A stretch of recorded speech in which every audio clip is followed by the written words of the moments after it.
Okay, thank you. Yes, I am now recording. So, as we said, 515A, indirect method cash flow statement. So, we start off again with net income. We add back our depreciation expense. So, I want to just briefly go over in the investing activities, the sale of the investments. So, why, first of all, is it in the investing section? Yes. Because it's long-term. It's a non-current asset. And that's what I said. Non-current assets would be classified in the investing section. If it was considered a current asset, then it would be in the operating section. You would know. The general assumption with investments is that they're going to be non-current. They're usually non-current unless you're told otherwise. If it says trading, then you're really thinking current. Okay? So with the sale of an investment, tell me what was one thing you would definitely debit when you sell an investment. You sell an investment, you would definitely debit cash. Tell me something you would definitely credit. You would definitely credit the investment. What else could be part of this equation? It could be. I'm thinking, could be accounts receivable if they didn't actually pay you, but in general, when you sell investments, you're going to get that money back from the brokerage firm, whatever it is that you are working through. I'm thinking loss or gain is really what I'm thinking to balance out this entry. So if you sell an investment, you have to take the entire investment off your books. So in this case, they took the entire investment off their books at how much? At $22,000. Okay, because they're taking the 74, you see you had 74 in the beginning, you have 52 at the end. So the entire investment comes off your books at 22, but you have a loss. So do you debit or credit when you have a loss? You debit a loss, and how much is the loss for? You debit the loss for $7,000. So that means how much cash must you have received? $15,000. So I just wanted to make sure I went over that specific. So here is the $15,000 for the sale of your investment, not 22. Okay. So you'll notice I've mentioned a few different times I keep doing journal entries to try to show you what's the cash impact. So this is one way of approaching when you have a question about how something should look. One approach is to make journal entries so that you can try to tell, because this is the story of what happened. This story makes sense. This might not make quite as much sense when you're trying to figure it out. So if you make journal entries, you can usually make some sense of what happened and what the cash effect was. Okay? Any questions on this indirect method cash flow statement? Yes?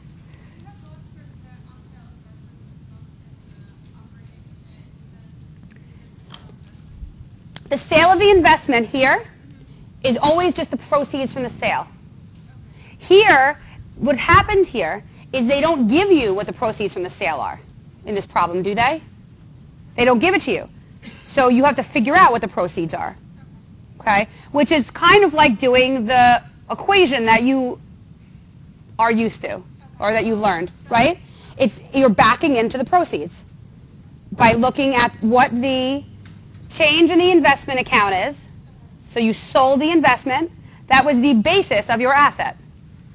And you take into consideration the loss, and I'm showing you how you make sense of it via journal entry. Get it? Okay? Other questions on the indirect method? Yes? Are we going to have access to the slides? The idea here, someone else asked me that question. So I could put these up for you, but the idea is that you're supposed to be practicing this and doing these. That's why I give you time during class, because I want you to go through and do these. Because you're going to have to do them in your life. You're going to have to do them on the exam. This is how you learn things, is by doing them. So if you're writing out the answer, that what you think the answer is, this should simply be confirming it, or you should make adjustments to it based on what you see in the solution. So I'd prefer not. I would rather you be writing this down, because that's how you're going to learn it. Are there some things that are subjective on it, like if we didn't say? Yeah, I'm not going to penalize. What I want to know is that you have stuff in the right place and that you clearly understand what it's supposed to be. So that full adjustment to reconcile, that's not necessary. Well, no, that you really. to some degree, you really need to have that. That's the adjustments, because that's what you're doing, the adjustments to reconcile net income to net cash. You know, I'm not going to go crazy. For exam purposes, I just want to know that you understand where things go and you understand how they behave. That's really the most important thing to me. Okay? So, you know, all you're doing, adjustments to net income to arrive at cash for operating activities, you know, whatever it is, as long as it's reasonable. Okay? Yes?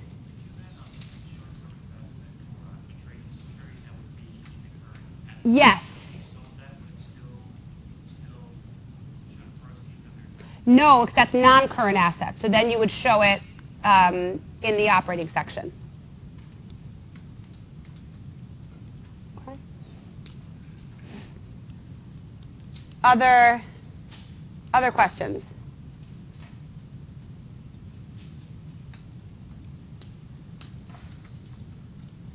Other questions? Yes? Sale of investment, if it's a trading, you have to show the loss separate. Yeah, actually, as I'm thinking about this, I think that goes in the investing section. The sale, the trading security, the loss regardless is going to have to come out in the operating section. The question is whether or not, I'm just trying to think about that. If you have a sale of an investment that's considered a current asset, I think, let me get back to you on that. I don't want to give you the wrong information. Let me check that. Okay. So the question that was asked, which I just want to make sure I'm giving you the right information. So here we have sale of investments, but this is where non-current assets generally go. If it's trading, then it's considered current assets. So my inclination would be to say that goes in operating. But I'm trying to think of whether or not I've seen that in operating or if I've only seen that in investing. So let me look that up and I'll get back to you. Okay? I don't want to give you, like I said, I don't want to give you the wrong answer on that. All right. So moving along to the next. To a direct method. Now we're into direct method. Did everybody spend the time and go through 23.5? Hopefully yes, since I gave you such a long lunch. Or did we just take a longer lunch? Do you need a couple of minutes? Okay, take a couple of minutes because I want you to get something out of this. 5. So here we're preparing a statement of cash flows. Okay. For operating activities. So remember, they're the same regardless of whether or not you use direct or indirect for investing and financing. It's just the operating section. So cash receipts from customers, you have revenue, and then you have to look at the change in accounts receivable. Okay, so here, the 862, you have your service revenue, and then you have accounts receivable went down, which means cash went up. So there's your 862, cash receipts from customers. Next, we have cash payment for operating expenses. So here, we have 624 as operating expenses on the income statement. Here, they're using accounts payable. Is there any cost of goods sold in this problem? So here, accounts payable is going with operating expenses. I mean, it's like you need to incorporate it. So accounts payable went up, which means the amount paid went down, so you subtract it. There's your 609. And cash payments for income taxes. So you have 40,000, which is your expense. You find the corresponding balance sheet account, which here is income taxes payable. Income taxes payable went what direction? Down, which means you must have paid more. So you add it. There's your 44.5 for your total of 653,500. So your net cash provided by operating activities is your receipts minus your payments. That's the 208,500. I hope that for some of you this is you're starting to see that some repeat, that you're starting to make some sense to you. Okay? Yes? Oh, you mean like 862 minus 653?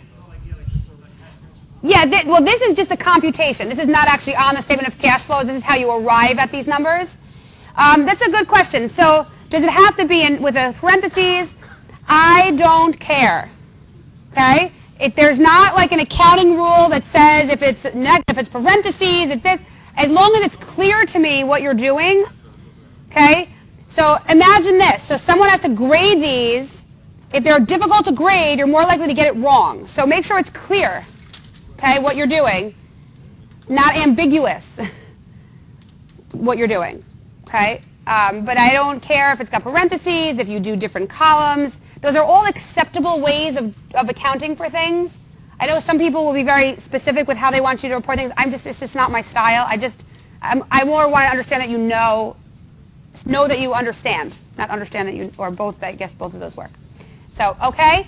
I'll leave that for a minute. And then I have another exercise that just kind of goes through what section things belong in and what direction. Would you like to try that? Get like a little practice? Okay.